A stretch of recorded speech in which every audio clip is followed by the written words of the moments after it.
어쩜 이렇게 시간이 안 가는지 정말 버스 안에서 고잉 이불 속에서 고잉은 언제나 너에게 고잉.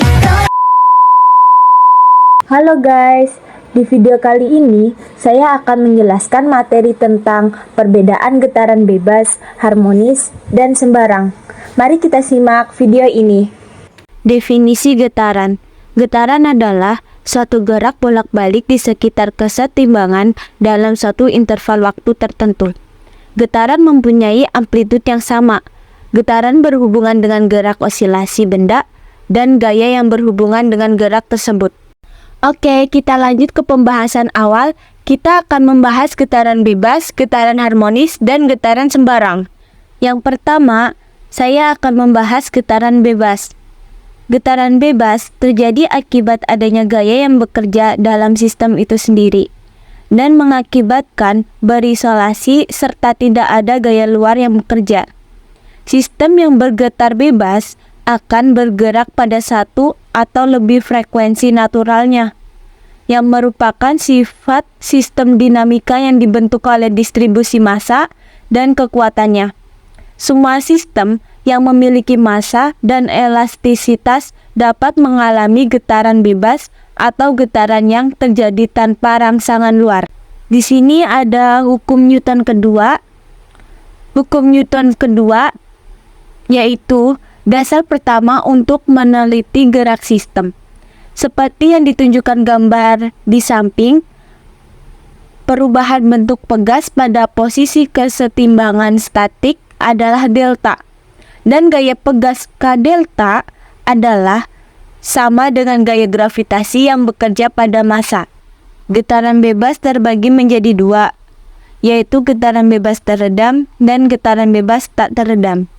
Getaran bebas teredam, gaya redaman tersebut timbul dari beberapa sumber, seperti gesekan antar permukaan-permukaan kering, gesekan antar permukaan-permukaan yang dilumasi, tahanan fluida atau udara, dan lain-lainnya. Sedangkan getaran bebas tak teredam, analisis sistem dasar yang sederhana dalam membahas dinamika struktur adalah sistem derajat kebebasan tunggal, di mana gaya gesekan atau redaman diabaikan, dan sebagai tambahan, akan ditinjau sistem yang bebas dari gaya aksi gaya luar selama bergerak atau bergetar.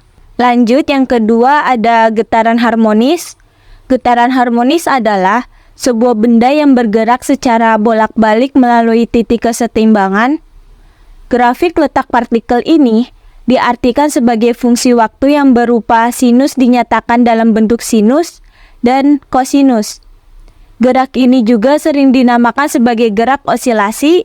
Gerak osilasi dapat berulang secara teratur atau dapat juga tidak teratur. Jika gerak itu berulang dalam selang waktu yang sama, maka gerak itu disebut gerak periodik. Waktu pengulangan tersebut disebut periode osilasi dan kebalikannya disebut frekuensi. Getaran harmonis dapat dibedakan menjadi dua bagian, yaitu yang pertama ada getaran harmonis sederhana linier. Getaran harmonis sederhana linier adalah gerak bolak-balik di sekitar titik keseimbang dalam garis lurus dengan simpangan terjauh yang ditempuh selalu sama. Contohnya seperti video yang ada di samping. Video yang ada di samping ini adalah video gerak horizontal atau vertikal dari pegas. Semua pegas memiliki panjang alami sebagai tampak pada gambar. Ketika sebuah benda dihubungkan ke ujung sebuah pegas, maka pegas akan meregang, bertambah panjang, sejauh Y. Pegas akan mencapai titik kesetimbangan jika tidak diberikan gaya luar, ditarik atau didorong. Yang kedua, ada getaran harmonis sederhana angulan. Getaran harmonis sederhana angulan adalah gerak bolak-balik lengkap dari titik awal dan kembali ke titik yang sama. Contohnya seperti gerak bandul atau bandul fisis, atau juga osilasi ayunan torsi, seperti video yang ada di samping ini. Ketika beban digantungkan pada ayunan dan tidak diberikan gaya, maka benda akan diam di titik keseimbangan B. Jika beban ditarik ke titik A dan dilepaskan, maka beban akan bergerak ke B dan C, lalu kembali lagi ke A. Gerakan beban akan terjadi berulang secara periodik. Dengan kata lain, beban pada ayunan di samping ini melakukan gerak harmonik sederhana. Yang terakhir ada getaran sembarang. Getaran sembarang terjadi jika eksitasi, gaya atau gerakan pada getaran bersifat acak atau sembarang. Nilai eksitasi pada getaran acak ini pada waktu tertentu tidak dapat diprediksi. Dalam kasus ini, data eksitasi yang luas mungkin menunjukkan beberapa keteraturan statistik. Pada kondisi ini adalah mungkin untuk memperkirakan nilai rata-rata dan nilai rata-rata kuadrat dan eksitasi. Contoh dari getaran sembarang seperti kecepatan angin, kekasaran jalan, dan gerakan tanah selama gempa bumi.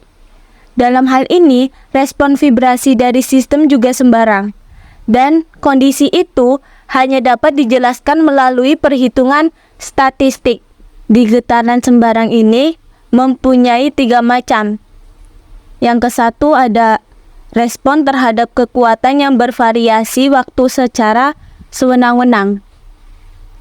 Pada bagian ini, prosedur umum dikembangkan untuk menganalisis respon sistem SDF yang dikenal gaya P, yang berubah-ubah secara sewenang-wenang terhadap waktu. Hasil ini akan memungkinkan analisis evaluasi respon terhadap gaya yang dijelaskan oleh fungsi waktu yang sederhana. Selanjutnya ada respon terhadap angkatan langkah dan RAM.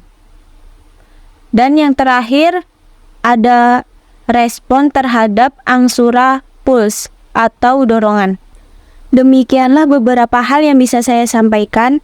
Sebelumnya saya mohon maaf yang sebesar-besarnya kepada penonton apabila dalam penyampaian tadi mungkin ada kesalahan kata. Sekian, terima kasih.